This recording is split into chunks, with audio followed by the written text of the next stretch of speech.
योऽन्तः प्रविश्य मम वाचमिमां प्रसुप्तां सञ्जीवयत्यखिलशक्तिधरस्वधाम्नाम् अन्यांश हस्तचरणश्रवणत्वगादीन् प्राणान् नमो भगवते पुरुषाय तुभ्यम्.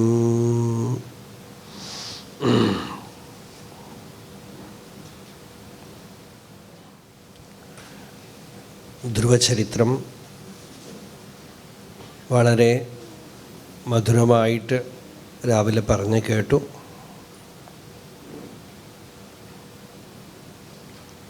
ധ്രുവസ്തുതിയിൽ ഉള്ള ശ്ലോകമാണ്. നമ്മളൊക്കെ ആരെങ്കിലും എന്തെങ്കിലുമൊക്കെ പറയാൻ പറഞ്ഞാൽ ആദ്യം ചൊല്ലുക. യോऽന്തഃ പ്രവിശ്യ മമ വാചമിമാം പ്രസുപ്താം സഞ്ജീവയതി അഖിലശക്തിധരസ്വധാംനാം അന്यांശ ഹസ്തചരണശ്രവണത്വഗാദീൻ പ്രാണാൻ നമോ ഭഗവതേ പുരുഷായ തുഭ്യം.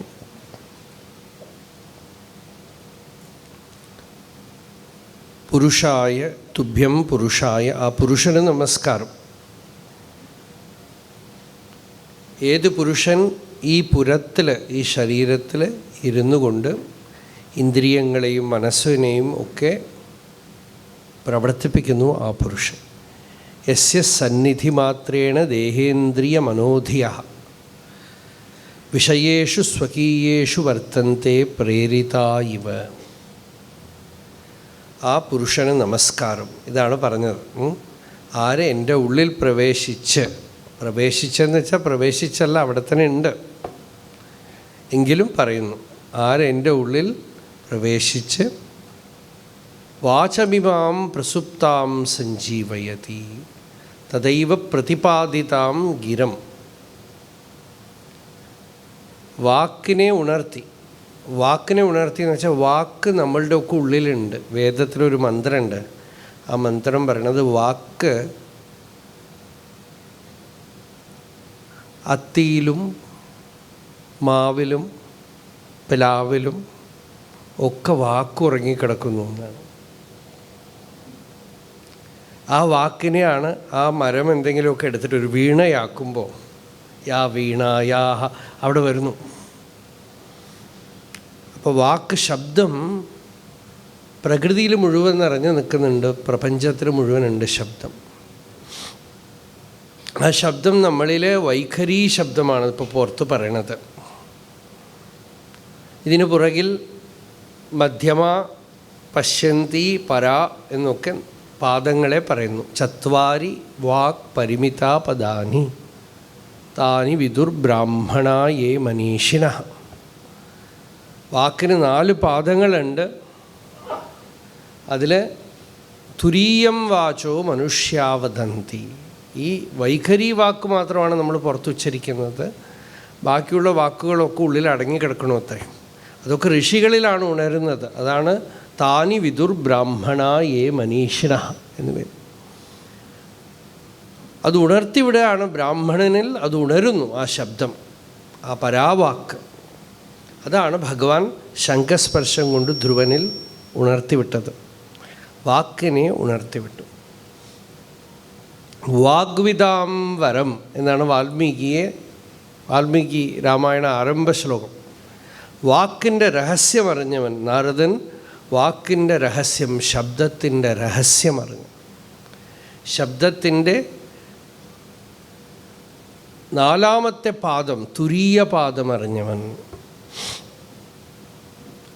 അങ്ങനെയൊക്കെ ആവുമ്പോഴാണ് അവർ പറയുന്ന വാക്കുകളും അവരെഴുതുന്ന കൃതികളും ഒക്കെ ശാശ്വതമായിട്ട് നിൽക്കുന്നത്. ഇതൊക്കെ ശബ്ദശാസ്ത്രത്തിൽ ഒരുപാട് വിചാരം ചെയ്തിട്ടുള്ള കാര്യമാണ്. നമ്മൾ ഉപയോഗിക്കുന്ന ഭാഷ തന്നെയാണ് ഋഷികൾ ഉപയോഗിക്കുന്നത്. അവർ പറയുമ്പോൾ മാത്രം അതെന്തുകൊണ്ട് ശാശ്വതമായിട്ട് നിൽക്കുന്നു? ആ ശബ്ദത്തിന് പുറകിൽ പരാവാക്ക് ഉള്ളിൽ കിടക്കുന്നു. ചെത്തത്തിനുള്ളേ സദാശിവം കാട്ടി എന്ന് ഔവയാറൊരു പാട്ട് പാടി. അവർ പറഞ്ഞു ശബ്ദത്തിന് ചെത്തം എന്നാണ് പറഞ്ഞത്. വളരെ സാധാരണ പ്രയോഗം. ആ ശബ്ദത്തിനകത്ത് സദാശിവം എന്ന് വെച്ചാൽ ആ പരാവാക്ക് ഉള്ളിൽ ഉറങ്ങിയത്. അത് ഉണർത്തിവിടാണ്. അങ്ങനെയാണ് അപ്പോൾ ഋഷികൾ പറയുന്ന ഭാഷ ഇതൊക്കെ ആനന്ദവർദ്ധനൻ എന്നൊരു ആചാര്യൻ സാഹിത്യത്തിൽ ധ്വന്യാലോകം അതിൽ ഈ ധ്വനി എന്നുള്ള വിഷയം ഒരുപാട് വിചാരം ചെയ്യപ്പെടും. അതിലിതൊക്കെ പലതും വരുമ്പോൾ വ്യാകരണത്തിലും സ്ഫോടം എന്നൊരു സിദ്ധാന്തമുണ്ട്.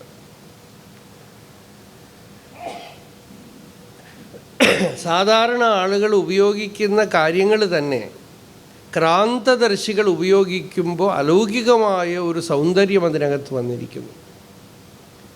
അത് സിമ്പിളായിട്ട് പറഞ്ഞാൽ ആ ഭഗവത് ചൈതന്യം അതിനകത്ത് വന്നിരിക്കുന്നു. അവരെയാണ് നമ്മൾ ഋഷികൾ എന്ന് വിളിക്കുന്നത്.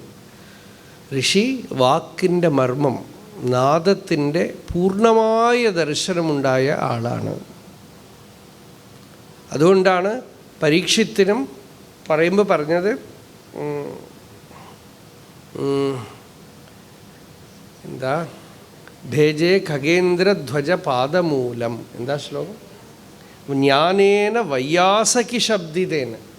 ആ ശബ്ദം വൈയാസകിയുടെ ശബ്ദം തന്നെ വേണം എന്നാണ്.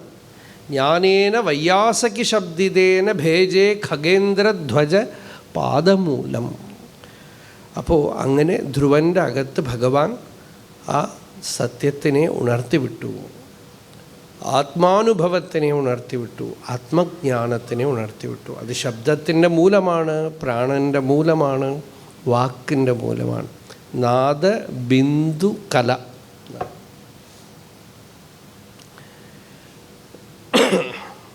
ആ ചൈതന്യം തന്നെയാണ് വാക്ക്, ഇന്ദ്രിയങ്ങൾ, അതേപോലെ കർമ്മേന്ദ്രിയം, ജ്ഞാനേന്ദ്രിയം, മനസ്സ് എല്ലാത്തിനെയും പ്രവർത്തിപ്പിക്കുന്നത്. അതിനെല്ലാത്തിനും മൂലമായിട്ടുള്ള ആ പുരുഷന് നമസ്കാരം എന്ന് പറഞ്ഞ് ഭഗവാന്റെ അടുത്ത് പ്രാർത്ഥിച്ച കഥയൊക്കെ നമ്മൾ കണ്ടു. വളരെ ഭംഗിയായിട്ട് ആ കഥ പറഞ്ഞു. ഒരു ഉപാസനാസിദ്ധി എങ്കിലും ഒരാൾക്ക് ഒരു ജന്മത്തിൽ വന്നിട്ടുണ്ടെങ്കിൽ നമ്മൾ ചിന്തിക്കുകയും അറിയുകയും ചെയ്യുന്ന പല കാര്യങ്ങളും നമ്മളുടെ ജാഗ്രത അവസ്ഥ കടന്ന് സ്വപ്നാവസ്ഥയിൽ പോലും എത്തില്ല. പലപ്പോഴും നമ്മൾ കേൾക്കുന്നതും പറയുന്നതൊക്കെ തന്നെ ഈ വായു കൊണ്ട് ഇങ്ങനെ പറയും. നമുക്കും ഈ എന്താ പറയുക, ChatGPTക്കും വലിയ വ്യത്യാസമൊന്നുമില്ല. അതിനും മനസ്സും അന്തരംഗമൊന്നുമില്ല, നമുക്കും ഇല്ല. അങ്ങനെ വെറുതെ വായു കൊണ്ട് മാത്രം പറയുക. അതിൻ്റെ ഉള്ളിലേക്ക് ഇറങ്ങണില്ലെങ്കിൽ ആ വാക്ക് ശബ്ദത്തിന് ബലം ഉണ്ടാവില്ല. യദി അല്പവിദപി ചിത്തവാൻ ഭവതി തദുക്താർത്ഥഗ്രഹണായൈവ ശ്രോതുമിച്ഛന്തി നിപുണാഹ എന്ന ആചാര്യസ്വാമിയോടടുത്ത് ഭാഷ്യമുണ്ട്. അല്പം അറിഞ്ഞ ആളാണെങ്കിൽ പോലും നല്ലവണ്ണം മനനം ചെയ്തിട്ടുണ്ടെങ്കിൽ, അയാൾ ഉള്ളിൽ വാങ്ങിച്ചിട്ടുണ്ടെങ്കിൽ അതിനകത്ത് ആ ശക്തിവിശേഷം വന്നിരിക്കും. അതേപോലെ തന്നെ ഉപാസനാദി വിഷയങ്ങളൊക്കെ തന്നെ അവരുടെ ആന്തരിക ശരീരത്തിലേക്ക് സംക്രമിച്ചു കഴിയുമ്പോൾ അവരുടെ പരമ്പരയിൽ അതുണ്ടാവും.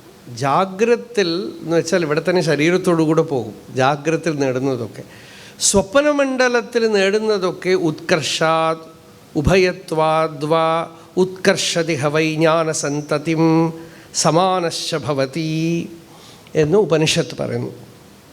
അകാരം, ഉകാരം, മകാരം. ഈ അകാരമാണ് ജാഗ്രത്, ഉകാരമാണ് സ്വപ്നം. സ്വപ്നത്തിലാണ് ഉപാസനയും ദേവതാ ദർശനവും ഒക്കെ. അതൊരാൾ സിദ്ധനായെങ്കിൽ അവരുടെ പരമ്പരയിലൊക്കെ തന്നെ മഹാത്മാക്കൾ ജനിച്ചുകൊണ്ടേയിരിക്കുന്നതാണ്. ഈ ഉപാസനാസിദ്ധിയോടുകൂടെ വരും. ഇപ്പം എന്തിനാണ് ഇത് പറഞ്ഞതെന്ന് വെച്ചാൽ, ധ്രുവൻ ഒരു സ്ഥലം വരയ്ക്ക് എത്തി. ഇപ്പം ചില കുട്ടികളൊക്കെ ഉണ്ടേ, വളരെ പ്രസിദ്ധനായ സംഗീതജ്ഞന്മാരൊക്കെ ചിലരുണ്ട്. കുട്ടിക്കാലത്ത് തന്നെ പാടാൻ തുടങ്ങുകയാണ്.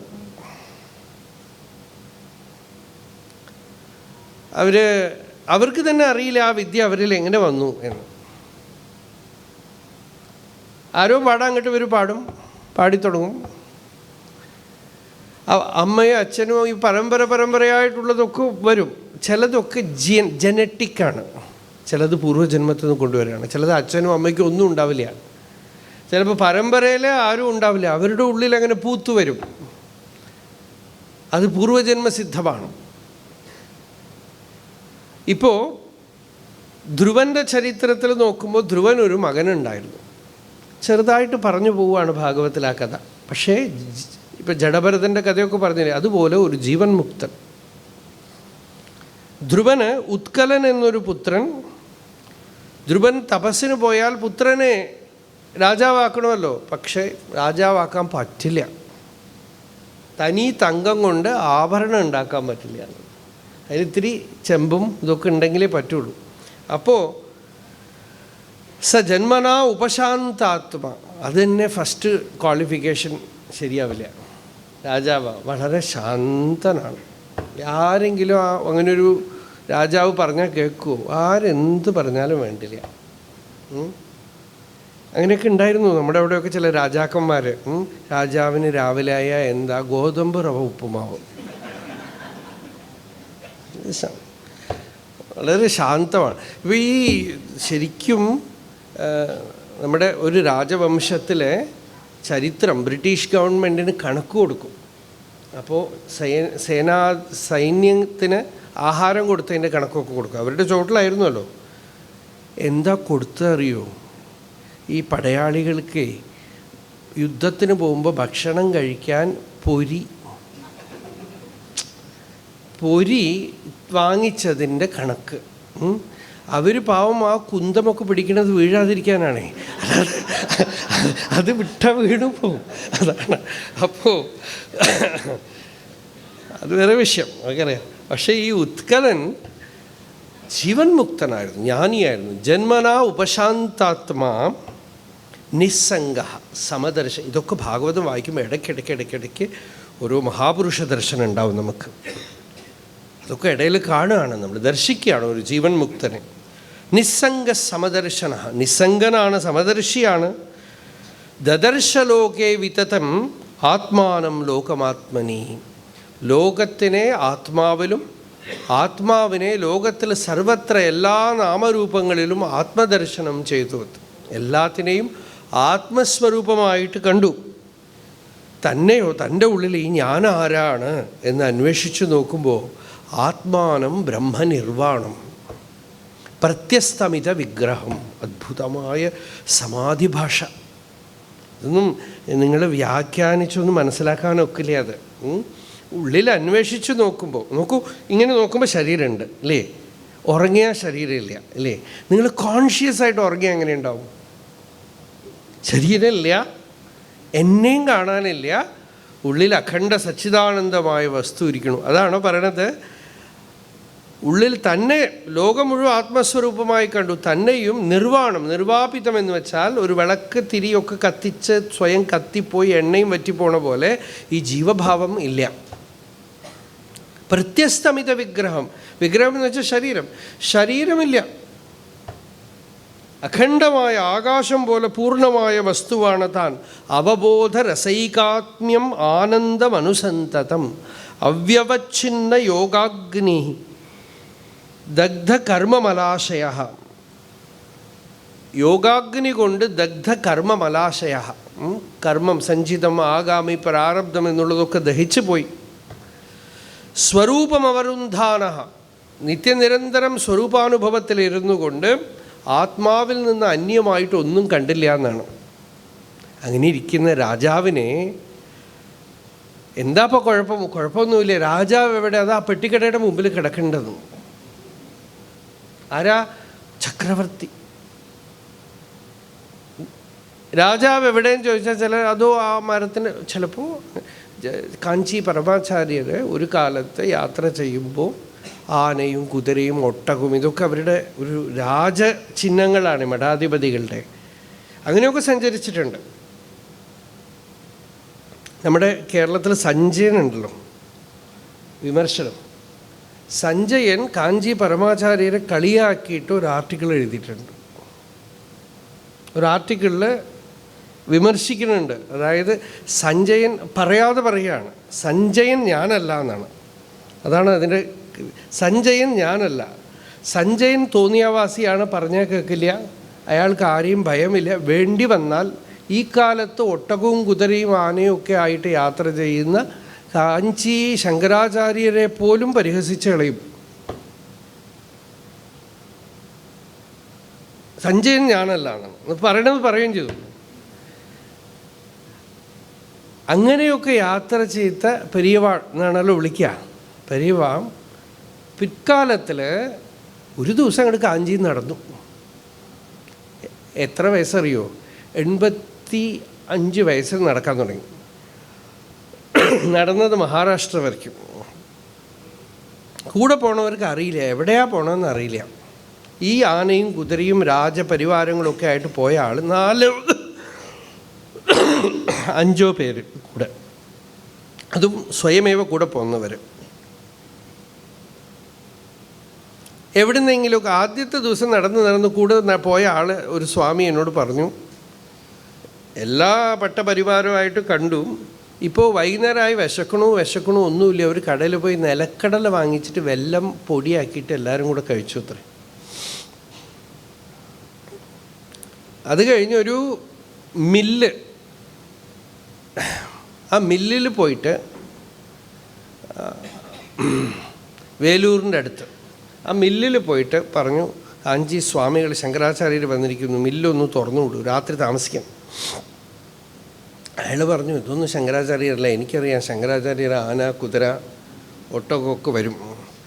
അപ്പോൾ ഇത് കേട്ടിട്ട് സ്വാമികൾ പറഞ്ഞു, അപ്പോഴാണ് എനിക്ക് സമാധാനമായത്. ഞാൻ എന്നാണ് സന്യാസിയാവുക എന്ന് വിചാരിച്ചിരിക്കുകയായിരുന്നു. 14 വയസ്സിൽ സന്യാസിയായിട്ട് ഈ 85 വയസ്സ് വരെ കാത്തിരിക്കേണ്ടി വന്നു. എന്നെയും അദ്ദേഹം ഒന്നും അല്ല, ശങ്കരാചാര്യരല്ല എന്നൊക്കെ പറഞ്ഞുവല്ലോ, നന്നായി. ഇവിടേക്കോ കിടന്നു, അവിടെ കിടന്നു. പിന്നെ അപ്പോഴേക്കും വന്ന് തുറന്നു വിട്ടു അറിഞ്ഞിട്ട്. പിന്നെ അത് കഴിഞ്ഞ് ആന്ധ്രാപ്രദേശിൽ വഴിയിൽ കിടക്കാൻ ഒരു സ്ഥലമില്ല, പഴയ പൊളിഞ്ഞ ഒരു ജയില്. ആ കൂടെ ഉള്ള അയ്യേ ഇതിലെയാ പടുത്തുക്കുന്നത്, ഈ ജയിലിൽ പോയി ഭഗവാനെ അതിലല്ല ജനിച്ചത്, നമ്മൾ കിടക്കുന്നത്. ഭഗവാൻ ജനിച്ചത് കാരാഗൃഹത്തിലല്ലേ കിടക്കാൻ. രാത്രി അവിടെ കിടന്നു. നിങ്ങൾ ഫോട്ടോ ഒക്കെ പോലും ഉണ്ട്, റോഡ് സൈഡിൽ ഒരു തുണ്ടൊക്കെ പുതച്ച് കിടക്കണത്. അപ്പോൾ കൂടെ ചെന്ന ഒരാൾ പറഞ്ഞു, ഞങ്ങളിങ്ങനെ വലിയ രാജാക്കന്മാരൊക്കെ വന്ന് സ്വീകരിക്കുന്നതും ഇന്ത്യൻ പ്രസിഡൻറ്റ് വന്ന് നിൽക്കുന്നതും പ്രൈം മിനിസ്റ്റർ വന്ന് നിൽക്കുന്നതൊക്കെ ഞങ്ങൾ കണ്ടിട്ടുണ്ട്. ഒരു ദിവസം പൂനെക്കടുത്ത് ഒരു സ്ട്രീറ്റിൽ ഇലക്ട്രിക് പോസ്റ്റിൻ്റെ ചോട്ടിൽ ഇരിക്കുകയാണ് ദണ്ടമൊക്കെ ആയിട്ട് ഇവർ 4-5 പേര്. ഒരു ബസ്സുകാരൻ ഇങ്ങനെ റോഡിൽ കൊണ്ടുവന്ന് നിർത്തിയിട്ട് എന്താ വിടാന്ന് ചോദിച്ചു. ശങ്കരാചാര്യർ ഇരിക്കണു, പോകുമെന്ന് പറഞ്ഞു. അത്രയേ ഉള്ളൂ. അപ്പോൾ ഇങ്ങനെയും സഞ്ചരിച്ചു, അങ്ങനെയും സഞ്ചരിച്ചു. ഇപ്പം ഇങ്ങനെ സഞ്ചരിക്കുന്ന ഒരാൾ മഠത്തിൻ്റെ റെസ്പെക്റ്റബിലിറ്റി, ഇംഗ്ലീഷിൽ അതിലൊരു വാക്കനുണ്ട്, പോണ്ടിഫിക്കേഷൻ എന്നാണ് പറയാറ്. അതായത് പോണ്ടിഫിക്കേഷൻ അതിന് വാക്ക് തന്നെ അതാണ്. അതായത് ഒരു മഠാധിപതി ആവുമ്പോൾ, ഒരു അധ്യാത്മ ആചാര്യൻ ഒക്കെ ആകുമ്പോൾ അതിന് ചില നിയമങ്ങളൊക്കെ നോക്കേണ്ടിയിരിക്കണം. സ്വതന്ത്രമായിട്ട് സഞ്ചരിക്കുമ്പോൾ അത് നോക്കേണ്ട ആവശ്യമില്ല. ആ നിയമങ്ങളൊക്കെ തന്നെ കുറേ ആളുകളുടെ നടുവിലൊക്കെ ഇരിക്കുന്ന സമയത്ത് പല നിയമങ്ങളും പാലിച്ചിട്ടില്ലെങ്കിൽ ചില കുഴപ്പം വരും. പക്ഷെ വ്യവഹരിക്കുമ്പോൾ പല നിയമങ്ങളും നോക്കിയാൽ അധ്യാത്മമായിട്ട് വികല്പമില്ലാതിരിക്കാൻ പറ്റില്ല. ഇതിപ്പോൾ നമ്മളൊക്കെ കാണുന്ന കാര്യമാണിത്. ഇപ്പോൾ ആളുകൾ വരുമ്പോൾ ചിലപ്പോൾ പറയും തൊടണ്ടെന്ന് പറയും. അപ്പോൾ ആളുകൾ ഇതൊക്കെ ഈ ശങ്കരാചാര്യരുടെ കഥ പോലെ ആയല്ലോ. ഇതിപ്പോൾ ഉള്ളവരൊക്കെ തൊട്ടിട്ട് പോയാലും നമ്മളെന്താ അമ്പലത്തിൽ കല്ലോ? ഇതിന് പല രമണ മഹർഷി പറഞ്ഞു. ഇത് ഒരമ്മ വന്ന് ഇങ്ങനെ പ്രദക്ഷിണം ചെയ്യാം. അപ്പോൾ അടുത്തിരിക്കുന്ന ആൾ പ്രദക്ഷിണം ചെയ്യരുത്, കുറേ ചീത്ത പറഞ്ഞു. അടുത്ത് ഒരു ആൾ ഉണ്ടായിരുന്നു, കൃഷ്ണസ്വാമി. അപ്പോൾ അമ്മ പറഞ്ഞു, കഷ്ടം, പഴുത്ത മരത്തിൽ കൊഴുത്ത മുള്ള് എന്ന് പറഞ്ഞു. നല്ല പഴുത്ത മരം, നല്ല കൊഴുത്ത മുള്ള് എന്ന് ചീത്ത. അപ്പോൾ ഭഗവാൻ ചിരിച്ചിട്ട്, മിണ്ടാതിരുന്നൂടെ, അവരുടെ വായിൽ നിന്നൊക്കെ കേൾക്കണമല്ലോ.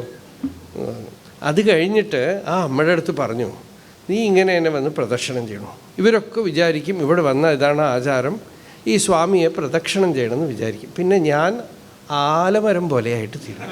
ആളുകൾ പ്രദക്ഷിണം എൻ്റെ കഥ അതുപോലെ ആയിട്ട് തീരും. അപ്പോൾ പബ്ലിക്കിലിരിക്കുമ്പോൾ ചില നിയമങ്ങളൊക്കെ വേണ്ടിയിരിക്കും.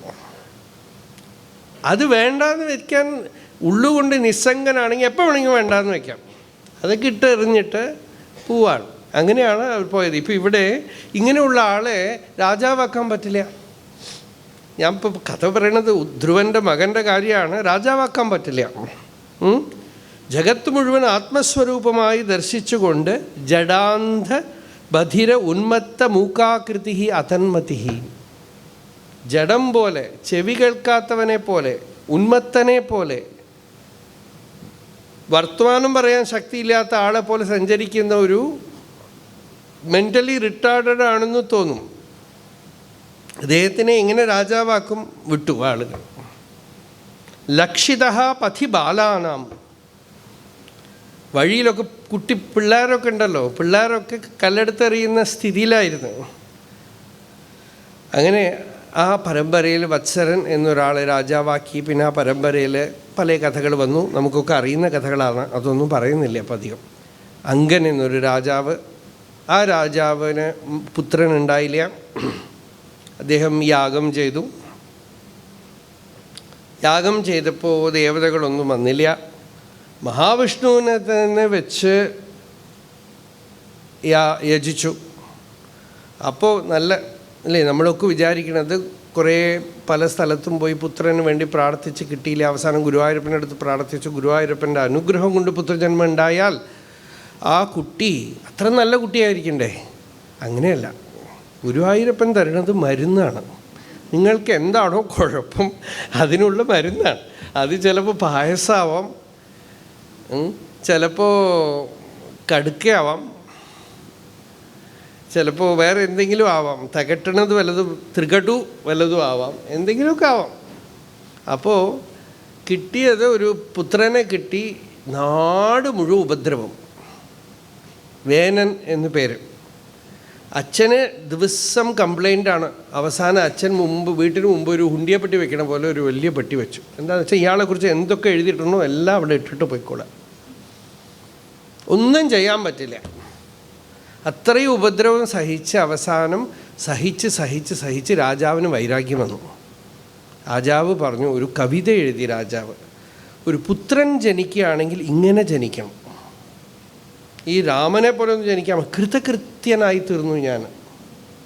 ദശരഥന് കൃതകൃത്യതയില്ല രാമൻ ജനിച്ചിട്ട്. ദശരഥൻ കരഞ്ഞുകൊണ്ട് പറഞ്ഞാൽ കേൾക്കണ ഒരു മകൻ ജനിച്ചുവല്ലോ ഭഗവാനെ എന്ന്. കാട്ടിലേക്ക് പോകണം എന്ന് പറഞ്ഞാൽ വേറെ ആളെ നോക്കണം എന്നറിയും. നമ്മുടെ വൈദ്യലിംഗ ശർമ്മ മാഷ് പറയും, മകൻ നാടകത്തിൽ നടിക്കാത്രേ രാമനായിട്ട്. അച്ഛൻ പറയുകയാണെങ്കിൽ പതേയമപി പാവകേ ഭക്ഷയേയം വിഷം തീക്ഷണം, ഞാൻ വിഷം കഴിക്കാം, അഗ്നിയിൽ ചാടാം. അച്ഛൻ പറയുകയാണെങ്കിൽ എന്തു ചെയ്യാം എന്നൊക്കെ പറയുമ്പോൾ അച്ഛനും അമ്മയും മുമ്പിലിരിക്കുകയാണേ ഈ നടിക്കുന്ന ആളുടെ. അപ്പം ഇങ്ങനെ പാറുകുട്ടി ഉണ്ണി നന്നായിട്ടോ എന്ന് പറഞ്ഞത്രേ ഉണ്ണി നന്നായിട്ടോ എന്ന് പറഞ്ഞത്രേ. നമ്മൾ വിചാരിക്കണ പോലെയല്ല. അപ്പം അത് കഴിഞ്ഞിട്ട് ഉണ്ണി ഇത്തിരി വെറ്റലെ അടക്കി വാങ്ങിച്ചുകൊണ്ട് വരുമോ എന്ന് ചോദിച്ചു അത്രേ. അതൊക്കെ അദ്ദേഹത്തിൻ്റെ ആയിട്ടുള്ളൊരു സരളമായൊരു വേറെ ആളെ നോക്കണം, എനിക്ക് വേറെ പണിയുണ്ട്. അപ്പം ദശരഥൻ ആശിക്കുക, എൻ്റെ മകൻ ഇങ്ങനെ ആയിരുന്നെങ്കിൽ ഞാൻ സന്തോഷിക്കുകയായിരുന്നു.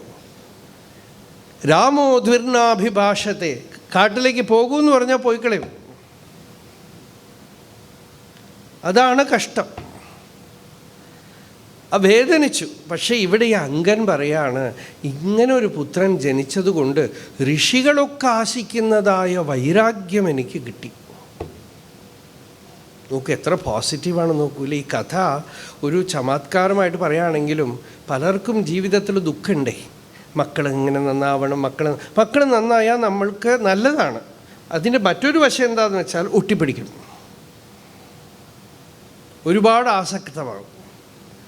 ആസക്തമായി കഴിഞ്ഞാൽ എപ്പോഴും അതേപോലെ ഇരിക്കില്ല. നല്ല കുട്ടികളെ കൊണ്ട് ഒരുപാട് ദുഃഖിക്കും.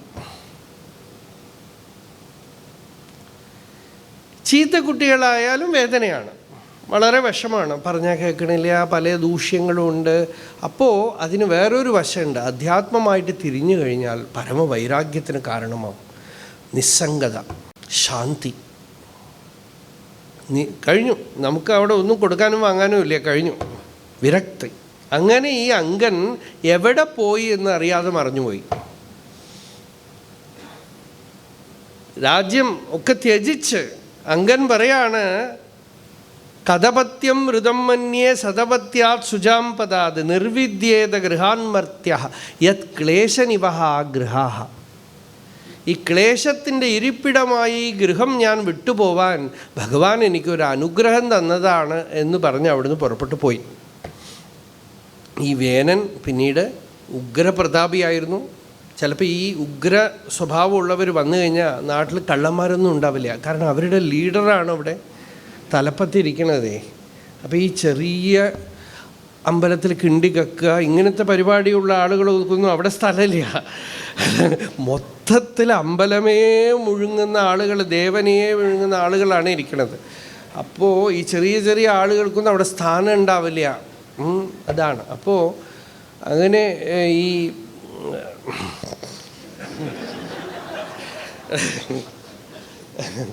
അപ്പോൾ ഒന്നും അറിഞ്ഞ് വേണമെന്ന് വെച്ച് ഞാൻ ഒന്നും പറയല്ല കേട്ടോ, വിചാരിക്കരുത്. ഒന്നും ഉള്ളിൽ വെച്ചിട്ട് പറയല്ല, വിചാരിക്കരുത് നിങ്ങൾ.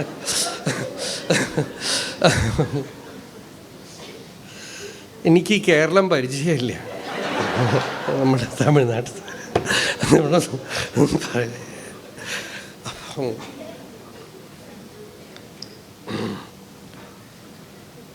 മറന്നുപോയി. ഇപ്പം എന്താ പറഞ്ഞുകൊണ്ടിരുന്നത്? അപ്പോൾ ആ വേനനെ ഋഷികൾ ശപിച്ചു. അങ്ങനെ വേനൻ മരിച്ചുപോയി. രാജ്യമൊക്കെ ഉഗ്രമായി ഭരിച്ച് അവസാനം അവർ ഭസ്മമാക്കി തീർത്തു. ആ ശരീരം കടഞ്ഞെടുത്തു. നോക്കൂ, എല്ലാ നെഗറ്റീവിൻ്റെ ഉള്ളിലും ഒരു പോസിറ്റീവ് ഉണ്ടാവും. ഏറ്റവും മോശമായ വ്യക്തിയിൽ പോലും ഈശ്വരത്വം ഒളിഞ്ഞും കിടക്കുന്നുണ്ട്. യാഗയജ്ഞാദികൾ ചെയ്ത് ജനിച്ച ആളാണല്ലോ, കടഞ്ഞെടുത്തു. അയാളിലുള്ള ദൂഷ്യവശങ്ങളൊക്കെ കടഞ്ഞങ്ങോട്ട് മാറ്റി. എന്നിട്ട് അതിലുള്ള ദിവ്യത്വം പ്രകാശിച്ചു. അതാണ് പൃഥു മഹാരാജാവ്. പൃഥു മഹാരാജാവ് രാജാവായിട്ട് തീർന്നു. രാജ്യം ഗംഭീരമായിട്ട് ഭരിച്ചു. അനേക യാഗങ്ങൾ ചെയ്തു. ശതക്രതു 100 അശ്വമേധം ചെയ്യാൻ പുറപ്പെട്ട് 99 ആയപ്പോൾ ഇന്ദ്രൻ ഇങ്ങനെ കുതിരകളെ കട്ടുകൊണ്ട് പോയിക്കൊണ്ടേയിരിക്കും. അവസാനം തീരുമാനിച്ചു ഇന്ദ്രനെ അങ്ങോട്ട് ഹോമിക്കുക. അതിനങ്ങോട്ട് ഇന്ദ്രനെ ആവാഹിച്ചപ്പോൾ ഭഗവാനാണ് മുമ്പിൽ വന്ന് നിൽക്കുന്നത്. ഭഗവാൻ പറഞ്ഞു, ഞാനാണ് ഇന്ദ്രൻ്റെ രൂപത്തിൽ വന്നത്. എന്തിനാ അപ്പോൾ ഈ 100 ആക്കണത്? 99 നിർത്തിക്കൂടെയെന്ന്. ഓ നിർത്താം, എനിക്കൊന്നും വേണമെന്നില്ല, നിർത്തിക്കോളാം. എന്താണെന്ന് വെച്ചാൽ ഈ 100 തികച്ചു എന്നൊക്കെ പറയുമ്പോൾ അതിൻ്റെ ഒരു തൃപ്തി ഉണ്ടല്ലോ, അതിലൊരു അഭിമാനം ഉണ്ടല്ലോ, അതും വേണ്ട. ഏകോനശതക്രതുവായിട്ട് നിൽക്കട്ടെ, എന്ത് വരം വേണം ചോദിച്ചോളൂ എന്ന് പറഞ്ഞു പൃഥു മഹാരാജാവിൻ്റെ അടുത്ത്. അപ്പോൾ പൃഥു പറഞ്ഞു, ഭഗവാനെ, അങ്ങേ ഞാൻ മുമ്പിൽ കാണുമ്പോൾ ഞാൻ എന്ത് വരം ചോദിക്കാനാ? വരദരാജനെ മുമ്പിൽ കാണുമ്പോൾ ഞാൻ വല്ലതും വരം ചോദിക്കണു. വരാൻ വിഭോത്വത് വരദേശ്വരാദ്ബുധ കഥം വൃണീതേ ഗുണവിക്രിയാത്മനാം ഏനാരകാണാമപി സന്തി ദേഹിനാം താനീശ കൈവല്യപതേ വൃണേന ച. ഹേ വരദേശ്വര, വരത്തിൻ്റെയൊക്കെ ഫലമായിട്ട് അങ്ങയാണ് കിട്ടേണ്ടത്. വരണീയൻ അവിടുന്നാണ്. അങ്ങനെ അങ്ങ് മുമ്പിൽ വന്ന് നിൽക്കുമ്പോൾ ഞാൻ എന്തെങ്കിലുമൊക്കെ ചോദിച്ചാൽ ചോദിക്കാൻ പോലും അറിയില്ല. രാമകൃഷ്ണ പരമഹംസർ ഒരു കഥ പറയും. ഒരാൾ പിച്ചക്കാരനെ റോട്ടിൽ വെച്ച് രാജാവ് കണ്ടു. രാജാവ് പറഞ്ഞു അരമനയ്ക്ക് വരാൻ പറഞ്ഞു. അപ്പോൾ ഭിക്ഷു അരമനയ്ക്ക് വന്നു. നല്ല ദാരിദ്ര്യമാണ്, ബുദ്ധിമുട്ടാണ്. തനിക്ക് എന്താ വേണ്ടതെന്ന് വെച്ചാൽ ചോദിച്ചോളൂ. അയാൾ കുറേ നേരം ആലോചിച്ചിട്ട് പറഞ്ഞു, ഇന്നേക്ക് കൂട്ടാൻ വയ്ക്കാനൊന്നുമില്ല, ഒരു പടവലങ്ങ കിട്ടിയാൽ നന്നായിരുന്നു. അയാൾക്ക് അത്രേ ആലോചിക്കാൻ പറ്റൂ, വേറൊന്നുമില്ല എന്നാണ്. അപ്പോൾ ഒരു മഹാരാജാവിൻ്റെ അടുത്ത് ചെന്ന് ഒരു പച്ചക്കറി എന്തെങ്കിലുമൊക്കെ ചോദിക്കുന്ന പോലെയാണ് ഭഗവാന്റെ അടുത്ത് ചെന്ന് ചെറിയ ചെറിയ കാര്യങ്ങളൊക്കെ ചോദിക്കുന്നത്. നരകത്തിൽ പോലും കിട്ടുന്ന വസ്തുക്കളാണ്. നാരകാണാമപി സന്തി ദേഹിനാം. നമ്മൾ ഈ സാധാരണ ലൗകിക സുഖങ്ങളൊക്കെ ഉണ്ടല്ലോ, ഒരു സ്വാമി പറയും, നരകത്തിലും നിങ്ങൾ ഈ സീരിയലൊന്നും മിസ് ചെയ്യില്ല. ഒറ്റ പ്രശ്നമേ ഉള്ളൂ, ക്ലൈമാക്സിൽ കറണ്ട് പോകും എന്നാണ്. അവിടെയൊക്കെ കിട്ടും എത്രയവർ. നാരകാണാമപി സന്തി ദേഹിനാം താനീശ കൈവല്യപതേ വൃണേന. ഈ സുഖങ്ങളൊക്കെ നരകത്തിലും കിട്ടും. അതുകൊണ്ട് എനിക്കതൊന്നും വേണ്ട. ന കാമയേനാഥ തദപ്യഹം ക്വചിന്ന യത്ര യുഷ്മച്ചരണാംബുജ ആസവഃ മഹത്തമാന്തർഹൃദയാൻ മുഖച്ഛുതോ വിധത്സ്വ കർണായുതമേഷ മേ വരഃ. ന കാമയേനാഥ തദപി അഹം ക്വചിത്. ഞാൻ അല്പം പോലും വേറെ ഒന്നും ആഗ്രഹിക്കുന്നില്ല. എവിടെ? അവിടുത്തെ ചരണാംബുജ ആസവം. ചരണം എന്നുള്ള വാക്കിന് ഒരുപാട് അർത്ഥം നമ്മൾ പറഞ്ഞു. ഭഗവത് അനുഭവത്തിനൊരു പേരാണ് ചരണം. ആ ചരണാംബുജ ആസവം, അവിടെ നിന്ന് ഒഴുകുന്ന തേൻ ഒരു മരുന്ന്, സംസാര രോഗത്തിനൊരു മരുന്നാണ്. എന്നുവെച്ചാൽ സത്സംഗം എന്നർത്ഥം. എവിടെ? ഭഗവത് സംഗിസംഗസ്യ, ഭഗവത് സംഗിസംഗം. ആ സത്സംഗമില്ലയോ അവിടെ എനിക്ക് ജന്മം വേണ്ട. മഹത്തമ അന്തർഹൃദയാത് മുഖച്യുത. മഹാപുരുഷന്മാർ അന്തർഹൃദയത്തിൽ അനുഭവിക്കുന്ന ഭഗവത് അനുഭൂതി അവരുടെ മുഖത്തിൽ നിന്നും പുറത്തേക്ക് വരുന്നത് കുടിക്കാൻ, കേൾക്കാൻ എനിക്കൊരു 10,000 ചെവി തരൂ എന്ന് ചോദിച്ചു. എന്നുവെച്ചാൽ 2 കാര്യമാണ് പ്രാർത്ഥന. ഒന്ന്, അധ്യാത്മ അനുഭൂതിയുള്ള മഹാപുരുഷന്മാരുടെ സത്സംഗം കിട്ടണം, വാക്ക് ശ്രവിക്കാൻ സാധിക്കണം. 2 എൻ്റെ ദൗർബല്യം കൊണ്ട് അത് ശ്രവിക്കാൻ കഴിയാതെ പോകാൻ പാടില്ല. ഞാൻ പരിപൂർണമായിട്ട് ശ്രവിക്കണം, ഹൃദയം കൊണ്ട് ശ്രവിക്കണം.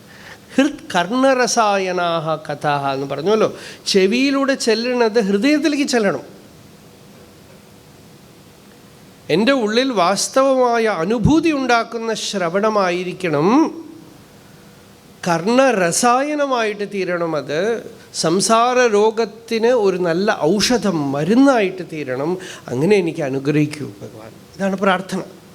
ഈ പ്രാർത്ഥനയൊക്കെ നമ്മൾ ഹൃദയം കൊണ്ട് ചെയ്യേണ്ട പ്രാർത്ഥനയാണ്. ഭഗവാന്റെ അടുത്ത് എനിക്ക് സത്സംഗം തരൂ.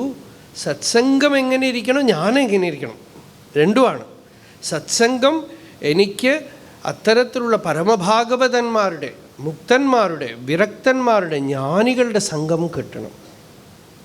2, ഞാൻ അങ്ങനെയൊക്കെ കിട്ടിയിട്ട് നഷ്ടപ്പെടുത്തി കളയരുത്. എനിക്ക് യോഗ്യതയില്ലാത്തത് കൊണ്ട് ചിലപ്പോൾ ഞാൻ ആ സത്സംഗത്തിൽ ശരിക്ക് ശ്രവണം ചെയ്യാൻ പറ്റിയിട്ടില്ല എന്ന് ഒരു ദോഷം വരാൻ പാടില്ല. ശ്രവണഭാഗ്യം കിട്ടുമ്പോൾ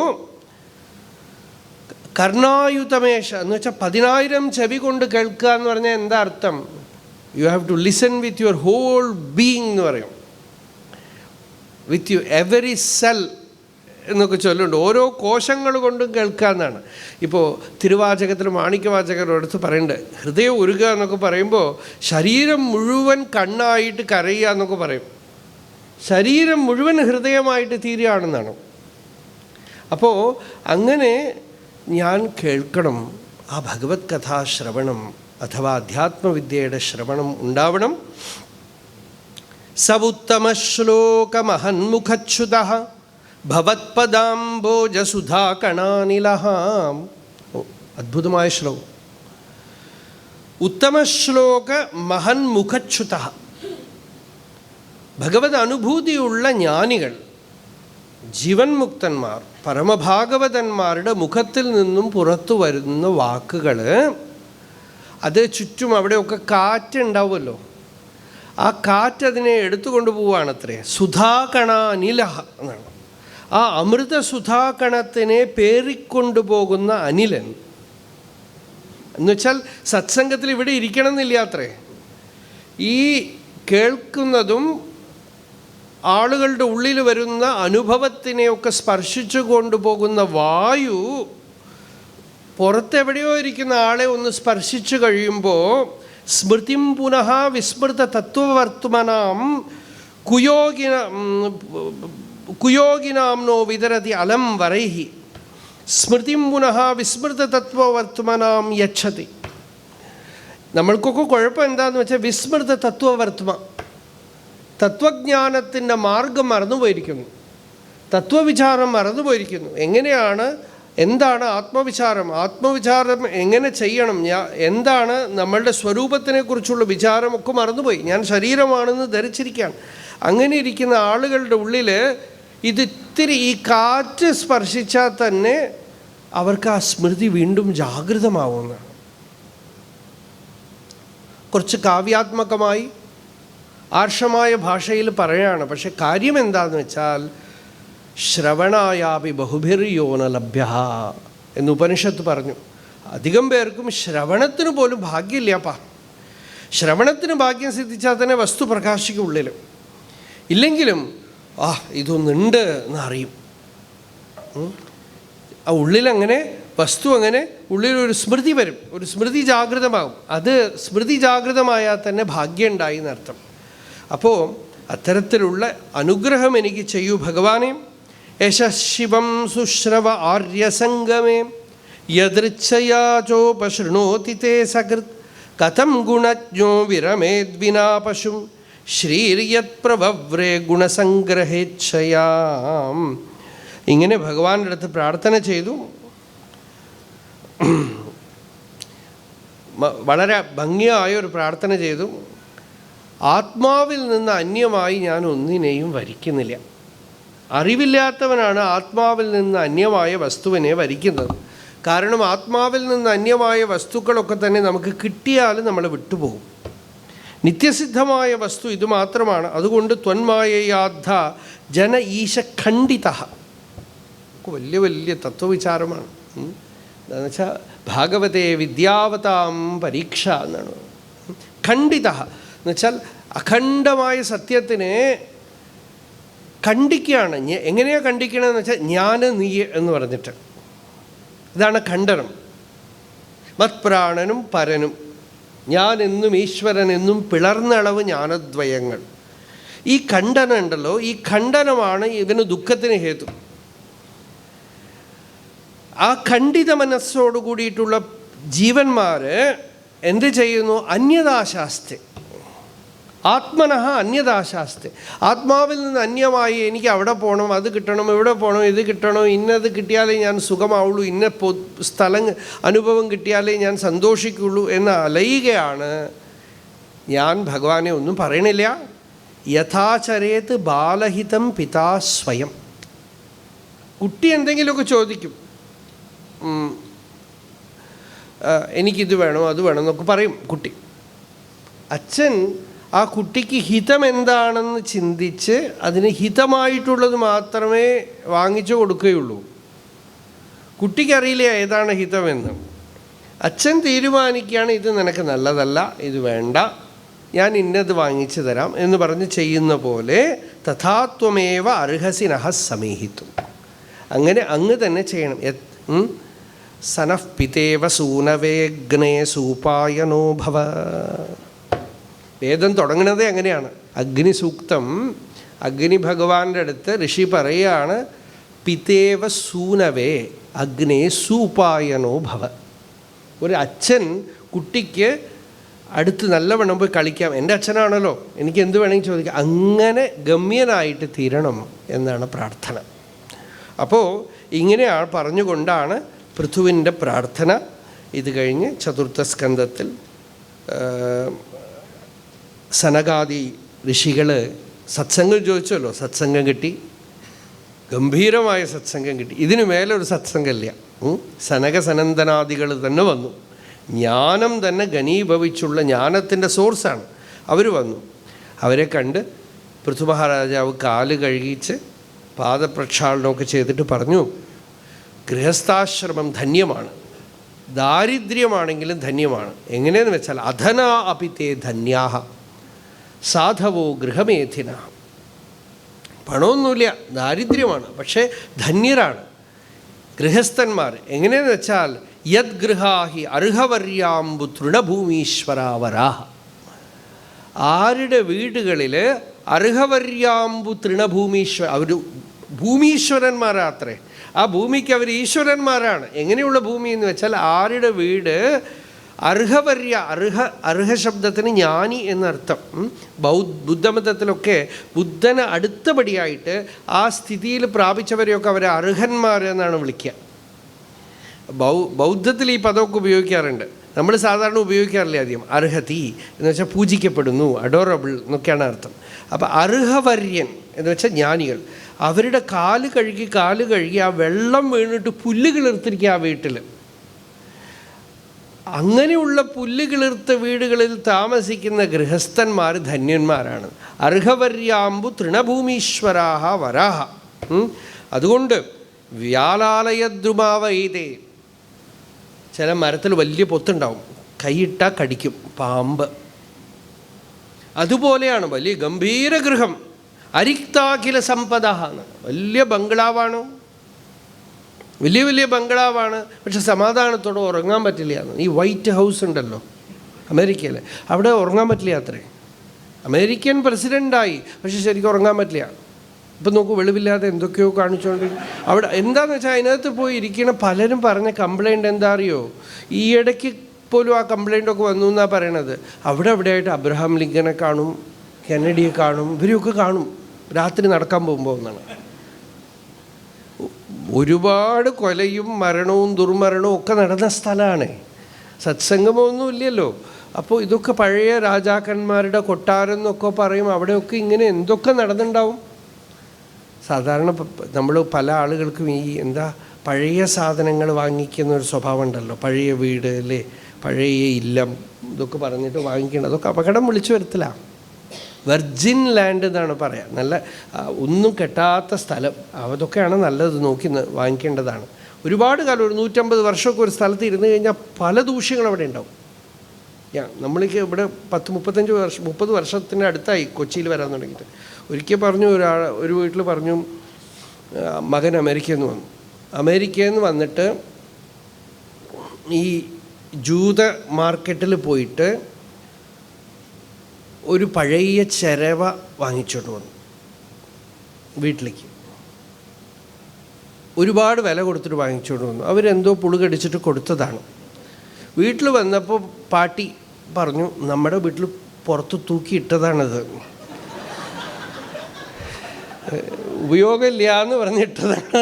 അതൊക്കെ പെറുക്കി കൊടുത്തത് ഇയാൾ എത്രയോ രൂപ കൊടുത്ത് വാങ്ങിച്ചുകൊണ്ട് വന്നിരിക്കുക. അവിടെ പോയി പഠിച്ചിട്ട് വന്ന വിവരമാണത്.